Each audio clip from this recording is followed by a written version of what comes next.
মোৰ প্ৰশ্ন মুকলি প্ৰশ্ন জাতীয় সংগ্ৰামী সেনা অসমৰ মুকলি প্ৰশ্ন বিধায়কলৈ যে প্ৰক্ৰিয়াতে যি সময়ত শিক্ষা ব্যৱস্থাক চৰকাৰে গুৰুত্ব হিচাপে লৈছে তেনে সময়ত ৰাজনীতিকৰণৰ দ্বাৰা ল'ৰা ছোৱালী শিক্ষাৰ পৰা বঞ্চিত কৰাৰ ন্যস্ত স্বাৰ্থ কি জড়িত হৈ আছে A I U D F দলত, যাৰ বাবে A I U D F দলে এনেধৰণৰ শিক্ষকসকলক নিয়োগ কৰি তেওঁলোকে ল'ৰা ছোৱালীৰ মৌলিক অধিকাৰ শিক্ষাৰ পৰা তেওঁলোকে বঞ্চিত কৰি আছে। দ্বিতীয়টো কথা হ'ল মই এই মুহূৰ্তত সামাজিক মাধ্যম ব্যক্তিগতভাৱে এটা ভিডিঅ' আপোনালোকক অকণমান বজাই দেখুৱাব বিচাৰিছোঁ। যদি আপোনালোকে চাইছে আপোনালোকে চাওক, এইগৰাকী ব্যক্তি যিগৰাকী গুৰুত্বপূৰ্ণ শিক্ষা বিভাগৰ দায়িত্বত থকাৰ পাছতো A I U D F দলৰ গোপালনগৰস্থিত যি জিলা কাৰ্যালয় আছে সেই জিলা কাৰ্যালয়তে আচলতে ভাষণ দি আছে আৰু কৈ আছে বিধায়কে কি ধৰণে কমিশ্যন সংগ্ৰহ কৰিব লাগে, যে অৰ্থাৎ জল জীৱন আঁচনি আৰু PWD অৰ্থাৎ পথ বিভাগৰ পৰা কি ধৰণে আচলতে ইনকাম চ'ৰ্চ ইয়াত উল্লেখ কৰিছে, ভিডিঅ'টো আপোনালোকক মই দি দিম, তাত উল্লেখ কৰিছে চ'ৰ্চ অফ ইনকাম। এতিয়া মোৰ প্ৰশ্ন বিধায়ক মহোদয়লৈ যে এগৰাকী বাক প্ৰতিৰোধ থকা বিধায়ক মহোদয়ৰ সন্মুখত এগৰাকী চৰকাৰী মাষ্টৰে ৰাজনৈতিক ভাষণ দি কৈ আছে যে চ'ৰ্চ অফ ইনকাম অৰ্থাৎ কি ধৰণে আচলতে ইনকাম কৰিব পাৰি, কোনটো চ'ৰ্চৰ পৰা আচলতে বিধায়ক মহোদয়ে কমিশ্যন ল'ব পাৰে। মোৰ প্ৰশ্ন হ'ল বিধায়ক মহোদয়ে প্ৰক্ৰিয়াতে কমিশ্যন লৈছিল নে? যদি লৈছিল সেই কমিশ্যন কিহৰ ভিত্তিত লৈছিল? সেই কমিশ্যন নীতিগত কমিশ্যন ল'ব পাৰেনে এগৰাকী বিধায়কে? ইয়াত আন এটা ডাঙৰ কথা তেওঁ উল্লেখ কৰিছে যে তেওঁ কৈছে যে অসমৰ প্ৰতিগৰাকী বিধায়ক মন্ত্ৰীৰ কমিশ্যন লয়, সেইগৰাকী শিক্ষকক শিক্ষা বিভাগে প্ৰশাসনে জবাবদিহি কৰক আৰু দেখুৱাই দিবলৈ কওক যে অসমৰ বিধায়ক মন্ত্ৰীসকলে ক'ৰবাৰ পৰা কমিশ্যন লৈছে বুলি তেওঁ ক'ত দেখুৱাব পাৰিব।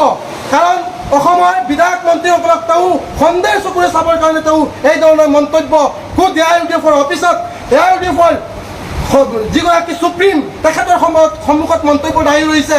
এতিয়া আমাৰ প্ৰশ্ন হৈছে ৰাইজৰ প্ৰশ্ন, জাতীয় সংগ্ৰামী সেনা অসমৰ প্ৰশ্ন যে প্ৰক্ৰিয়াতে PWDৰ পৰা পইচা লোৱা হয় নেকি, যাৰ বাবে বিন্দা গান্ধীৰ অলিয়ে গলিয়ে থকা পথসমূহ আচলতে এফালে কাম কৰিছে আনফালে ভাঙি গৈছে, ইয়াৰ লগত কমিশ্যন ৰাজ আছে নেকি?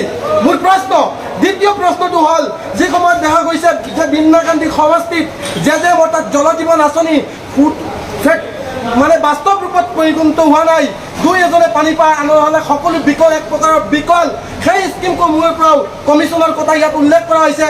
তাৰ মানে তেওঁলোকে সেই স্কিমসমূহৰ পৰা কমিশ্যন লৈ আজিৰ দিনত জল জীৱন মিছনক আচলতে ফুটুকাৰ ফেনালৈ পৰিণত কৰিছে নেকি?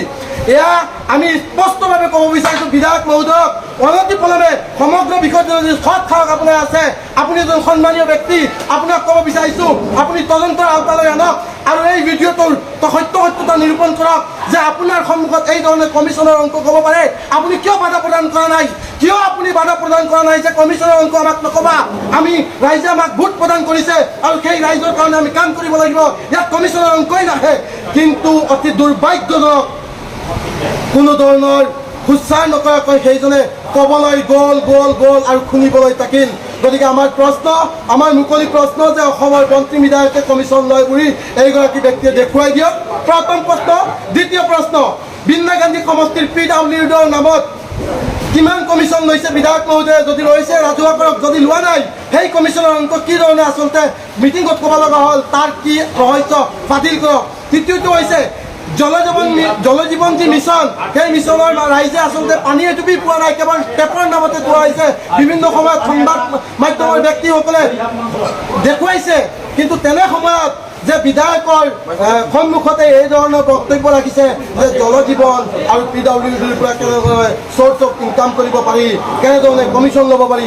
আমাৰ প্ৰশ্ন, কমিশ্যন সঁচাকৈ লোৱা হৈছে নেকি? যদি লোৱা হৈছে কিয় লোৱা হৈছে, আৰু যদি লোৱা হৈছে তেতিয়াহ'লে কিয় বিন্দা গান্ধীৰ ৰাইজক আচলতে কমিশ্যনৰ অংকত দি বাট পথ আৰু জেজেমৰ দৰে আঁচনিসমূহ আচলতে পুহি লোৱা হৈছে, এই বিষয়ে আমি জানিব বিচাৰিছোঁ।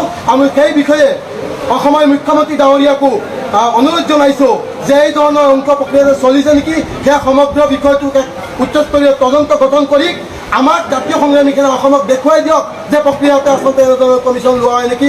বিধায়ক মহোদয় এজন জ্যেষ্ঠ ব্যক্তি, সন্মানীয় ব্যক্তি, তেখেতকো অনুৰোধ জনাইছোঁ যে তেখেতৰ সন্মুখত এই ধৰণৰ বক্তব্য কৰা হৈছে। ইতিমধ্যে সাংবাদিক বন্ধুসকলক মই ভিডিঅ'সমূহ দিছোঁ, গতিকে তেওঁ ৰাজহুৱাভাৱে মুকলিভাৱে সংবাদ মাধ্যমৰ যোগেদি ৰাজহুৱা কৰক যে প্ৰক্ৰিয়াতে যদি লৈছে কি কাৰণে লৈছে, যদি লৈছে তেতিয়া ইন্দিৰা গান্ধীৰ ভোটাৰসকলক কিয় বাট পথৰ সুচল অৱস্থা নকৰি তেওঁ কমিশ্যনৰ অংকত জড়িত হৈ আছে, কিয় তেওঁ জেজেমৰ দৰে গুৰুত্বপূৰ্ণ আঁচনিসমূহৰ পৰা কমিশ্যন লৈছে, সেয়া উত্তৰ দিবৰ কাৰণে আমি জাতীয় সংগ্ৰামী অসমে স্পষ্টভাৱে খতিয়াই দিছোঁ।